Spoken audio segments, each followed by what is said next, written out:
In this video I am going to tell you how you can activate or you can deactivate subtitles on LG TV. So this is my LG TV. So first of all I need to click on settings option from my remote, and I need to go to all setting options, and after that settings menu will open up.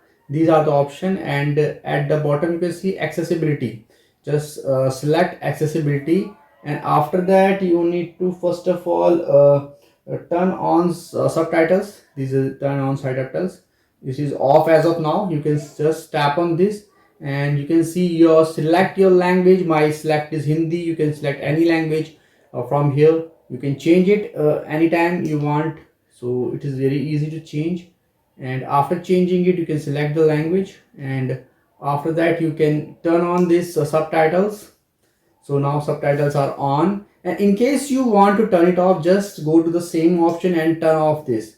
Just press it once. So I hope friends now you will be able to turn on and turn off subtitles on your LG TV. And in case you face any problem, you can comment below and I will make sure to give you reply. And if you find this video helpful, just hit on the like button and also subscribe my channel for upcoming videos.